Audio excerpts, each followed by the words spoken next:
3 words. That's all it took. Not a press release. Not a warning. Not even a conversation meant to smooth things over. Just 3 words, typed out and sent in silence, moments after a phone call that would permanently alter the power structure of women's basketball. Aya Wilson had taken calls like this before. She'd been praised on them, congratulated on them, thanked for her leadership, her dominance, her legacy. Calls where people reminded her she was the standard.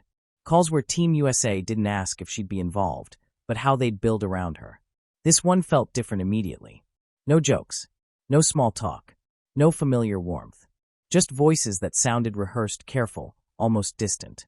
The kind of tone that tells you the decision was already made before you ever picked up the phone. And here's what shocked everyone afterward. It wasn't about a bad game. It wasn't about declining performance. It wasn't about injuries, age, or basketball ability. What happened to Aya Wilson had nothing to do with her talent. It was about something far more uncomfortable. Something nobody likes talking about publicly. Something that doesn't show up in box scores, highlight reels, or MVP votes. And somehow, Caitlin Clark's name was sitting right in the middle of it.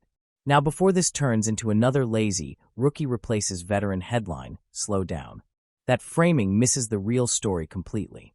Because Team USA doesn't operate on emotion. They don't bend to social media pressure. And they absolutely do not remove cornerstone players without months, sometimes years, of internal discussion. Which means if Aya Wilson was really pushed out, then whatever happened behind closed doors had to be serious. Because here's the part most people still don't understand. This wasn't a moment. It was a pattern quietly forming long before Caitlin Clark ever stepped onto a WNBA floor. Long before sold-out arenas. Long before primetime coverage. Long before the conversation about faces of the league started dominating every broadcast. And when that pattern finally collided with a changing era of women's basketball, Team USA was forced to make a choice they never wanted to make. Not between 2 players, but between 2 directions. And once you see what they were really reacting to, the decision stops looking shocking. It starts looking inevitable. But to understand how it got this far, you have to rewind to a time when Aya Wilson's spot on Team USA wasn't just secure. It was untouchable. For nearly a decade, Aya Wilson wasn't just part of Team USA. She was Team USA. Not officially, of course. No one ever said it out loud. But everyone inside the sport understood it. When rosters were discussed, her name wasn't debated. It was penciled in automatically. Then the conversation moved on. Gold medals, MVPs, championship runs. A reputation as a leader who carried herself like the face of the league long before the cameras cared enough to notice. Aya wasn't just respected, she was relied on. And that's what made what happened next so unsettling to people who actually know how USA basketball works. Because organizations like this don't humiliate their pillars. They don't abruptly distance themselves from athletes they've invested years into unless something internally breaks. Something that can't be patched with PR language or quiet conversations.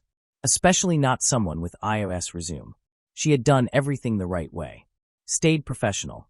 Said the right things publicly. Took on the responsibility of being a standard bearer in a league that was constantly fighting for attention and respect. Which is why, for years, she wasn't just treated like a star. She was treated like insurance. If Team USA needed stability, she was there. If they needed leadership in a tense moment, she was there. If they needed someone who could handle pressure without cracking, she was there. So when whispers started circulating that her standing inside the program wasn't as solid as people thought, most fans brushed it off immediately. No way, they said. She's earned that spot. They'd never do that to her. And under normal circumstances, they'd be right. But here's the uncomfortable truth. Being untouchable only lasts as long as you align with where an organization is going next.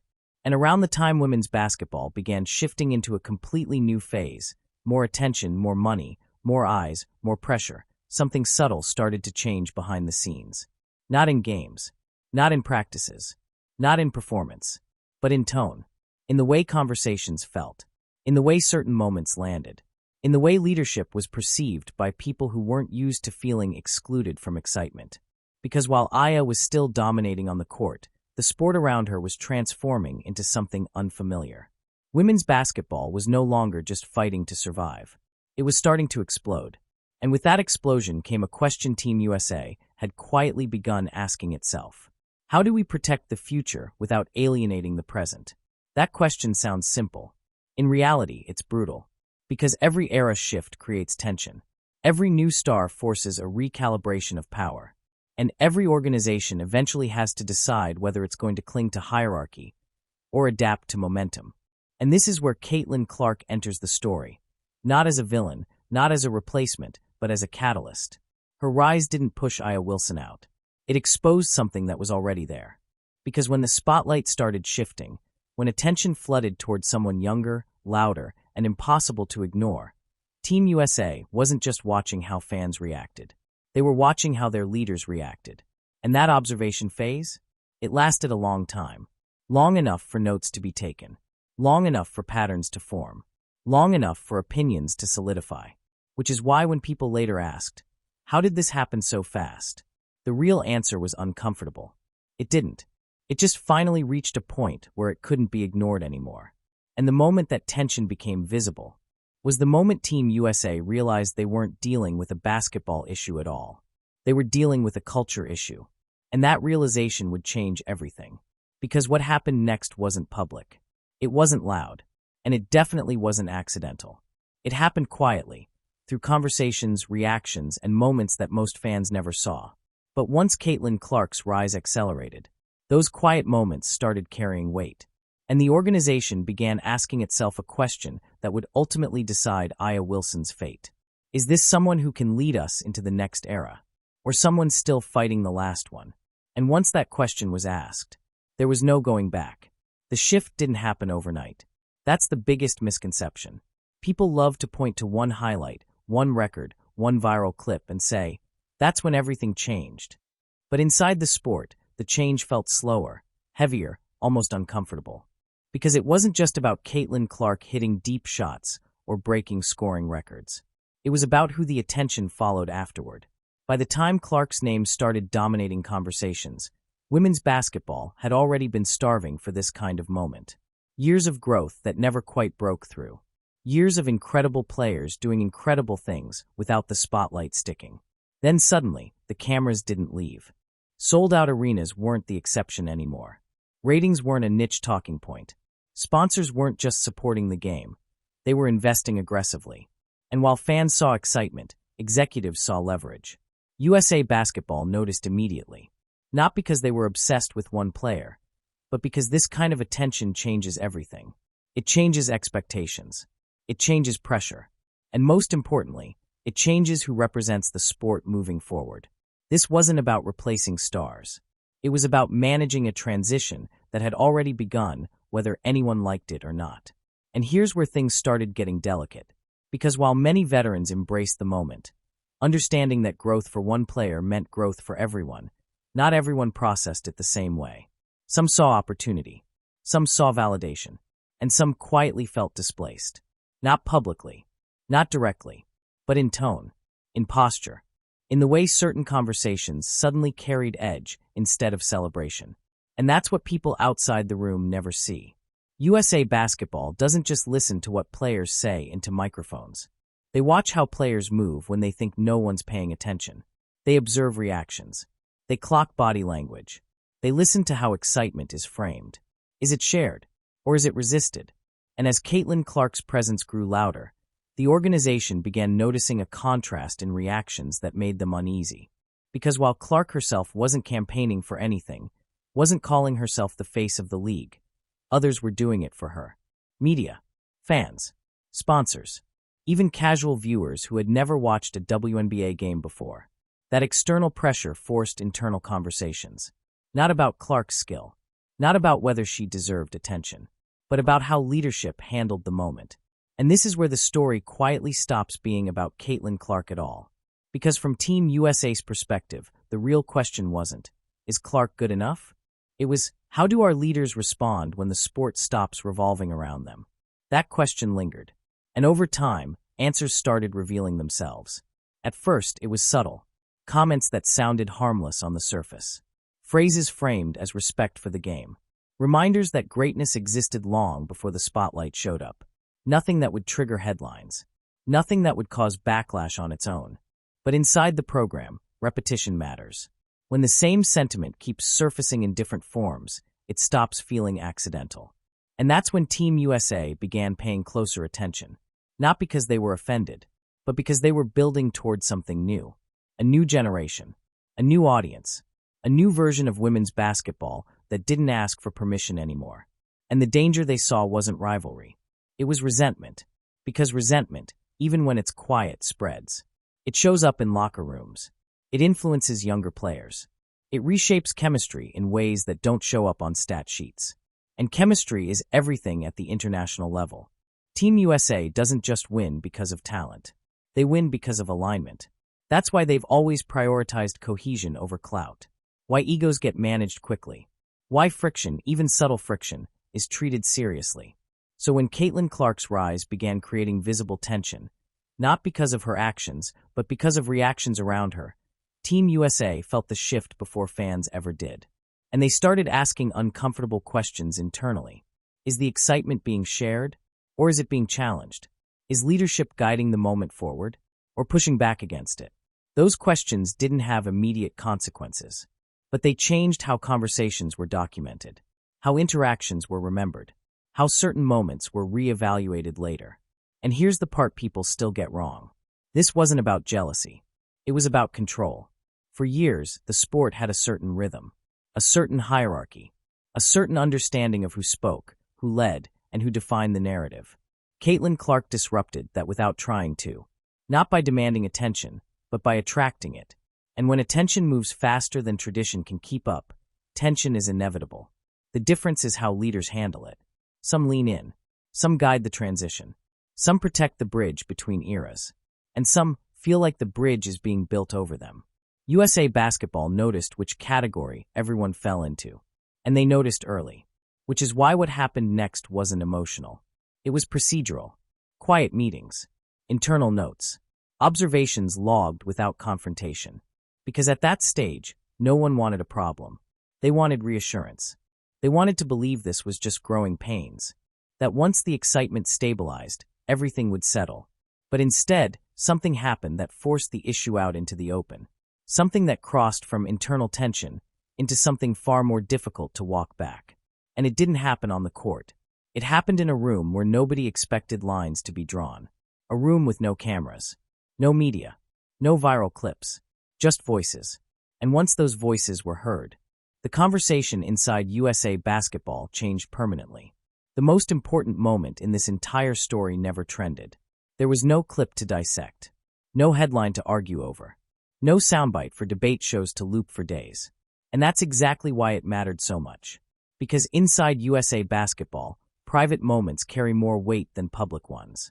Anyone can play the media game. Anyone can smile through interviews and choose their words carefully when microphones are on. But what happens when the cameras are gone? That's where leadership actually shows itself. Sometime during the middle of the season, at a gathering that wasn't advertised, wasn't publicized, and wasn't meant to become a talking point, players, former players, and program figures found themselves in the same room. Not a formal meeting. Not an official team event. More like one of those basketball people spaces where conversations drift naturally. Future plans came up. The next Olympic cycle came up. And eventually, Caitlin Clark's name came up. At first, casually. Someone mentioned viewership numbers. Someone joked about sold-out crowds. Someone acknowledged how much attention the sport was suddenly getting. Normal conversation. The kind that happens all the time when a league is growing. But then the tone shifted. Not dramatically. Not explosively. Just enough to make people look up. What followed wasn't yelling. It wasn't disrespectful language. It wasn't anything that would sound bad written out in isolation. It was something more subtle and more damaging. A speech that felt less like reflection and more like resistance. The message, according to multiple people who were there, wasn't about Caitlin Clark directly. Her name wasn't even mentioned. It didn't need to be. The message was about who deserves recognition. About who built the game. About how attention and greatness aren't the same thing. On paper, those ideas sound reasonable. But delivery matters. And so does timing. Because what people in that room felt wasn't pride, it was tension. The longer the comments went on, the heavier the air became. Not because anyone disagreed with respecting the past, but because it felt like the present was being framed as a problem. as if excitement itself needed to be checked, as if the new wave of attention was somehow disrespectful to the foundation rather than built on it. And that's when something unexpected happened. Someone interrupted. Not angrily, not disrespectfully, just firmly. A reminder that moments like this don't come often. That growth isn't something to guard against. That this us versus them energy wasn't helping anyone. That interruption changed the room. Because suddenly, what felt like a shared conversation became a dividing line. Some people nodded in agreement with the original sentiment. Others shifted uncomfortably. And a few went completely quiet. But one person in particular didn't miss a single word. Someone who had been listening without reacting. Someone whose job wasn't to take sides, but to protect the program. And in that moment, they saw something that triggered concern. Not anger. Concern. Because from their perspective, this wasn't about ego or jealousy. It was about messaging. If this was how frustration was being expressed in a room full of peers, how was it being felt by younger players? If this was the tone being set privately, what ripple effects would it have publicly? And more importantly, could this energy survive inside a national team environment built on unity? That question lingered long after the conversation ended. And while the room eventually moved on, while people laughed, ate, and talked about other things, the damage was already done. Because USA basketball doesn't need explosions to act. They react to patterns. And this moment didn't stand alone. It fit into something they had already been tracking quietly. Comments that landed sharp instead of supportive. Moments where excitement felt met with caution instead of encouragement. A consistent framing of the new era as something that needed to prove itself before being embraced. Again, nothing outrageous. But when leadership feels defensive rather than directive, organizations notice. Especially ones tasked with managing transitions on the biggest stage possible. After that night, internal conversations shifted. Not dramatically, not publicly, but strategically. The question was no longer, is this just frustration? It became, is this who they are in this moment? And that distinction matters, because frustration passes, but mindset shapes culture. So USA Basketball did what they always do. They documented. They discussed. They observed more closely. They didn't punish anyone. They didn't confront anyone publicly. They didn't make a statement. They simply moved from assumption to evaluation. And once that switch flips, everything changes. Because now, every comment carries context. Every interaction has history. Every public moment is measured against private behavior. And that meant the margin for error quietly shrank. The irony? Most people involved didn't realize it. Because on the surface, everything looked normal. Aya Wilson was still dominating, still leading, still respected. But inside the program, her status had shifted from untouchable to under review. And that's a dangerous place for any athlete to be, especially one who doesn't know it's happening. Because when you don't realize the lens has changed, you keep behaving the same way. And that's exactly what happened next. At first, nothing felt different on the surface. That's how these situations usually work. When an organization like USA Basketball starts reassessing someone internally, they don't flip a switch overnight. They don't announce it. They don't pull someone aside and say, "You're on thin ice." They watch. Quietly. They let moments stack. Because they want to be wrong. They want to believe the tension they're sensing is temporary. That it's just a reaction to change. That once things settle, leadership will naturally recalibrate. And for a while, that seemed possible. Aya Wilson was still doing everything she'd always done publicly. Playing hard. Speaking professionally. Carrying herself like someone who knew her resume spoke for itself. Which, to be fair, it did. But internally, the lens had shifted. Every comment now had context. Every reaction had history. Every offhand moment was viewed through a different filter. And this is the part most fans never see. USA Basketball doesn't just rely on coaches' opinions. They collect input from a wide range of voices, staff, consultants, player liaisons, even people whose entire job is to observe team dynamics without being noticed. Not to police, not to spy, but to protect cohesion. Because once a team fractures, talent doesn't matter. So as months passed, small things started adding up. Not confrontations, not arguments, moments. A pause where encouragement was expected. A tone that landed colder than intended. A response that felt dismissive instead of directive. Individually, none of it was disqualifying. Collectively, It painted a picture that made decision-makers uneasy, especially as younger players began rotating into USA basketball environments, training camps, events, informal gatherings. Players who had grown up watching Aya. Players who respected her deeply. Players who were excited to be there. And yet, some of them left those spaces feeling smaller. Not because anyone yelled at them. Not because they were insulted. But because excitement didn't feel welcome. And excitement is fragile. Younger players notice quickly when they're expected to earn joy instead of being allowed to feel it. That feedback didn't come in loud complaints. It came quietly. In exit conversations. In anonymous surveys. In one-on-one check-ins where players hesitated before speaking. And hesitation tells you everything. Because when people feel fully safe, they don't pause. USA Basketball started hearing versions of the same sentiment, phrased differently each time. That being around certain veterans felt tense. That celebrating the sport's growth sometimes felt inappropriate. That enthusiasm came with an unspoken warning. Again, nothing explosive, but consistent. And consistency is what organizations act on. So instead of reacting emotionally, they shifted into process. Internal evaluations expanded. Conversations widened. Data points multiplied. And yes, this included off-court behavior. Not gossip. Not rumors. Patterns. How often positivity flowed down instead of up. How frequently interactions energized rather than drained. How leadership was experienced, not just intended. Because leadership isn't what you think you're projecting. It's what others feel when you're around. And here's where the timeline matters. This wasn't a 2-week reassessment. It wasn't a knee-jerk reaction to headlines. This stretched across months. Long enough for USA Basketball to ask a hard question. If the sport is entering a new era, one defined by visibility, accessibility, and expansion, can every leader evolve with it? Or are some still fighting to protect a version of the game that no longer exists?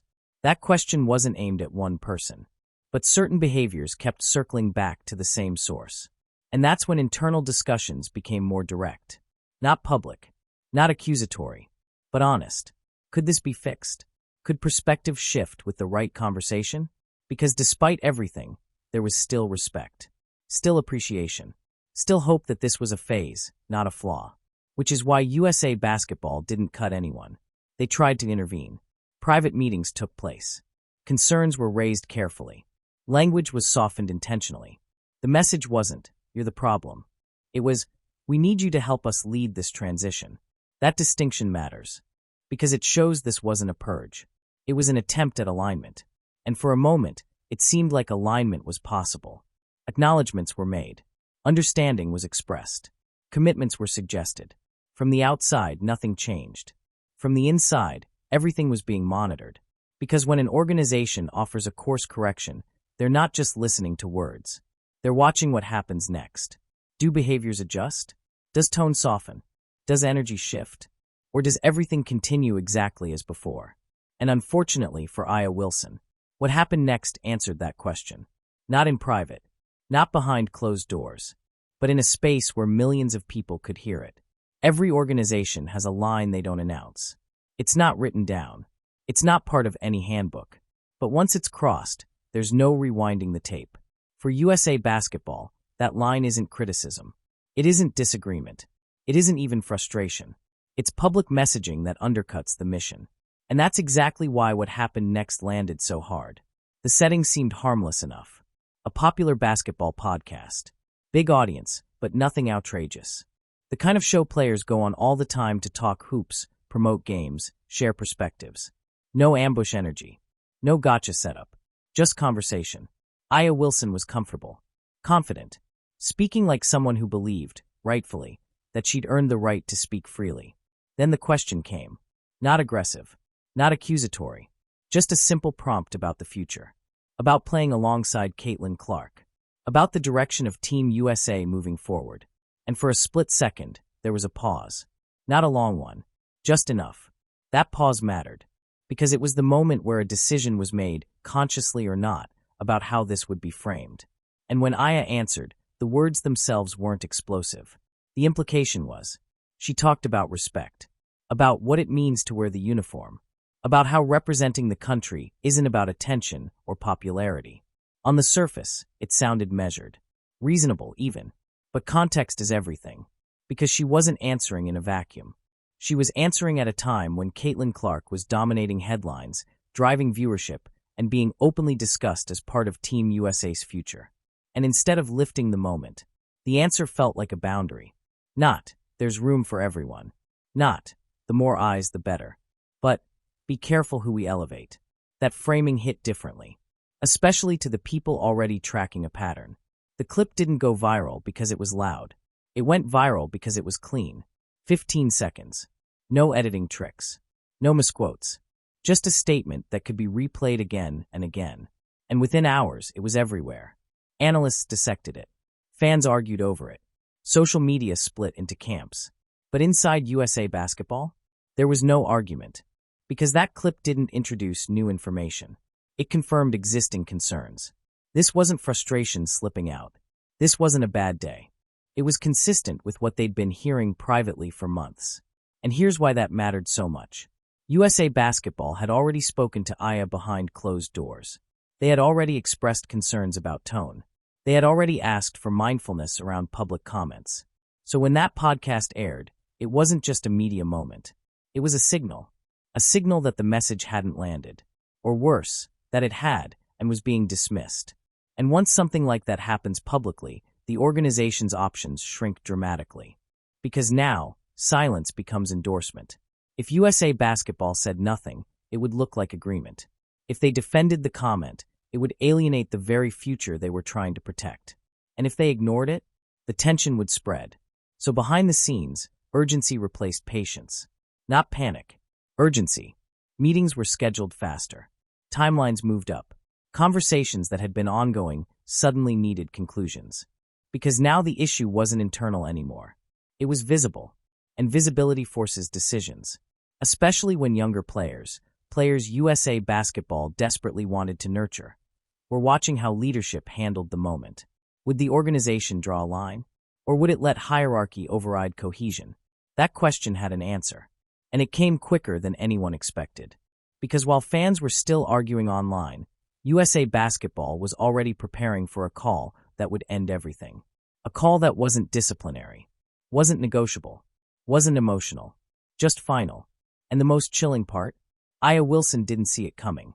She believed this was just another media cycle, another storm that would pass, another moment her resume would outlast, which made what happened next feel unreal. Because when the phone rang that morning, she expected reassurance. What she got instead was closure. The call was scheduled, not spontaneous. That detail alone tells you almost everything you need to know. This wasn't someone reacting emotionally. It wasn't damage control. It wasn't a conversation to talk things through. When organizations schedule calls like this, especially with people at Aya Wilson's level, it means the outcome has already been agreed on. The call was set for mid-morning. Not early enough to feel urgent. Not late enough to feel casual. Right in that uncomfortable middle space where professionalism replaces warmth. Aya was home, fresh off a workout, mentally in routine mode, expecting one of those standard check-ins she'd had dozens of times over the years. Updates, timelines, maybe a discussion about the next cycle. Nothing that would threaten her place. When she answered, she immediately noticed who was on the line. Not just one familiar voice. Not just basketball staff. There were multiple people present. That matters. Because when additional voices join a call like this, especially ones that don't usually speak, it's a signal that the conversation isn't exploratory. It's procedural. The opening was polite, polished, almost overly careful. They thanked her. They acknowledged her contributions. They used words like service and impact. The kind of language that sounds respectful, until you realize it's being spoken in the past tense. That's when confusion set in. Because Aya had never been on the receiving end of this tone before. She was used to being consulted, included, built around, not addressed like a chapter that was closing. She interrupted, asked directly what was going on. And that's when the words changed. The phrasing tightened. The warmth disappeared. And the message landed clean and unmistakable. She was being removed from the upcoming Team USA plans. Not eased out. Not phased down. Removed. No suspension language. No revisit later. No appeal process. Final. The reasoning followed immediately, delivered in the kind of structured cadence that tells you it's been rehearsed. They talked about direction. They talked about culture. They talked about alignment with values. And most importantly, they talked about patterns. Not one incident. Not one comment. A pattern. That word hung in the air. Because patterns can't be argued away easily. You can defend a moment. You can contextualize a quote. But patterns imply repetition. Intent. Consistency. Aya pushed back. Not aggressively, but emotionally. She questioned how this could outweigh everything she'd done, everything she'd won, everything she'd represented. And that's when someone else spoke. Someone who hadn't said much until then. Someone whose role wasn't emotional support or player relations. They made it clear, very calmly, that this decision had been reviewed, discussed, and voted on. That it wasn't reactionary. That it wasn't about one player replacing another. That it wasn't about Caitlin Clark. And ironically, that clarification made it worse. Because in that moment, Aya realized something terrifying. This wasn't a rivalry story. This was a self-story. They weren't choosing Clark over her. They were choosing a direction without her. And then came the line that reportedly changed the temperature of the entire call. They told her that multiple players had expressed discomfort. That there had been requests, quiet ones, not to be placed in certain situations. That wasn't framed as betrayal. It was framed as reality. And that's the moment anger replaced confusion. Because from Aya's perspective, this felt impossible. She was supposed to be the leader, the example, the safe presence. And now she was being told, indirectly, that her presence had become a liability. The call didn't spiral. That's the part that still shocks people. There was no shouting, no dramatic exit, just a few seconds of silence. Then a final reminder that the decision was firm. They explained next steps, how the announcement would be handled, what language would be used publicly, professional, controlled, detached, the kind of ending that leaves no room for hope. When the call ended, Aya didn't move right away. She sat there, because when something like this happens, your brain tries to rewrite it, tries to find the misunderstanding, the missing context. But there wasn't any, and that's when she reached for her phone, not to post, not to call teammates, not to explain anything. She texted her agent. 3 words. Those 3 words would later leak in different versions. Speculated, debated, turned into symbols of everything people thought this story was about. But in that moment, they weren't dramatic. They were raw, a private reaction to a reality she never imagined facing. And while fans would soon argue over whether the decision was fair, disrespectful, or overdue, inside USA Basketball, there was no debate. The decision had already been made. And now the only thing left was fallout. Because what happened next didn't stay behind closed doors. It exploded. And the reaction from fans, media, and players would split the basketball world in half. The announcement didn't come with drama. That's what made it so jarring. No breaking news cheering. No press conference. No explanation-heavy statement trying to soften the blow. Just a clean corporate release dropped into the middle of the day. A few lines, carefully worded, almost sterile. USA Basketball announced a roster adjustment.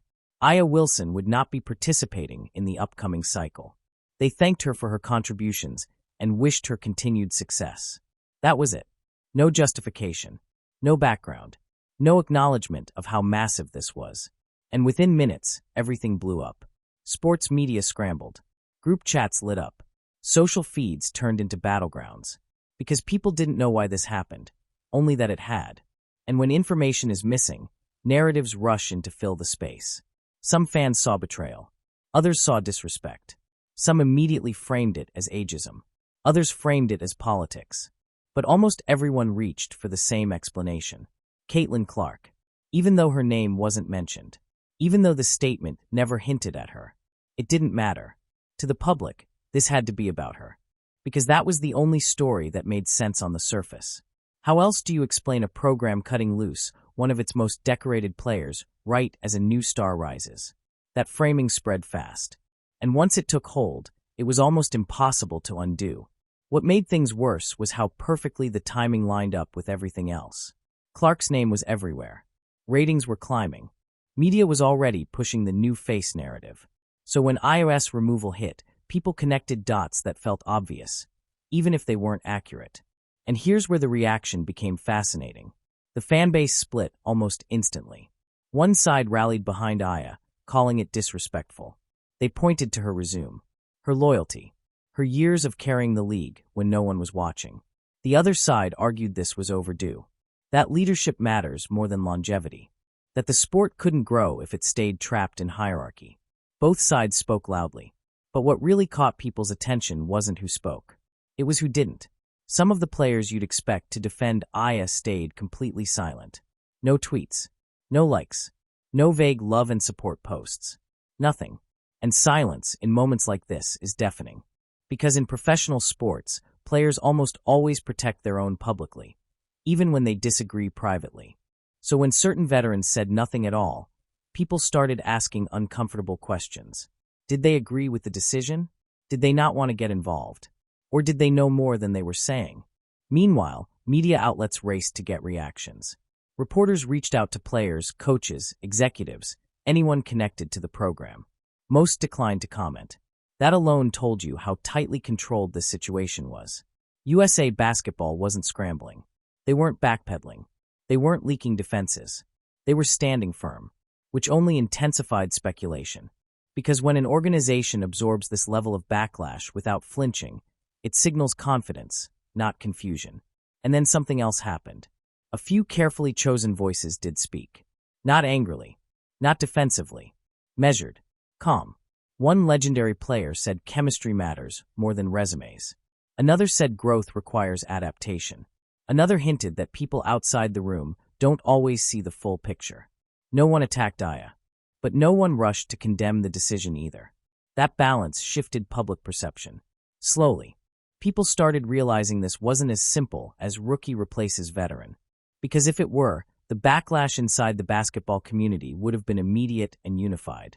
Instead, it was fractured, and that fracture pointed to something deeper. While fans argued online, Aya's camp stayed quiet. No statement, no interview, no immediate response. For hours, nothing. That silence wasn't strategic at first. It was shock. Because no matter how strong you are mentally, having an organization you helped build walk away from you hits hard. And when Aya finally did respond, it wasn't through a press release. It wasn't through her agent. It was raw, unfiltered, and it changed everything. Because when she decided to speak directly to the public, without a script, without guardrails, she didn't just address her removal. She revealed exactly why USA Basketball had reached its decision in the first place. And once that happened, there was no putting the story back in the box. For nearly a full day, Aya Wilson said nothing. No tweets, no reposts, no carefully crafted message from her team.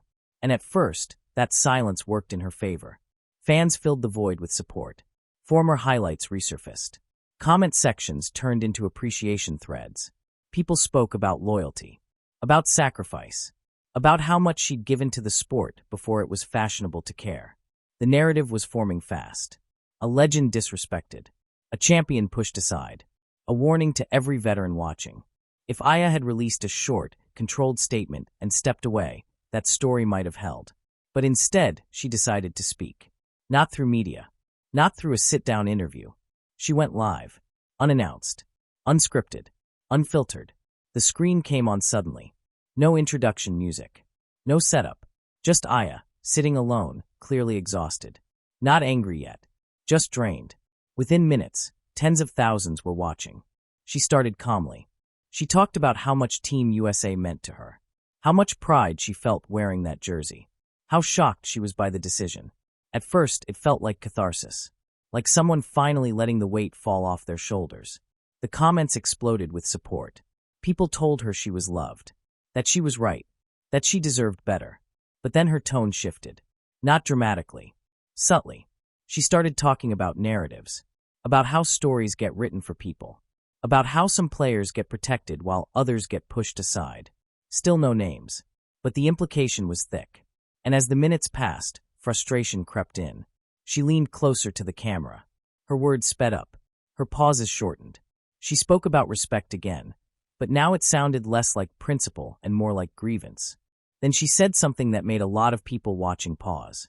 She suggested that certain players were being elevated before they'd truly earned it. That history was being rewritten in real time. That some people were walking into a house others had built. It wasn't shouted. It wasn't crude. But it was revealing. Because suddenly, The conversation wasn't about her removal anymore. It was about how she saw the moment. And that perspective made some viewers uncomfortable.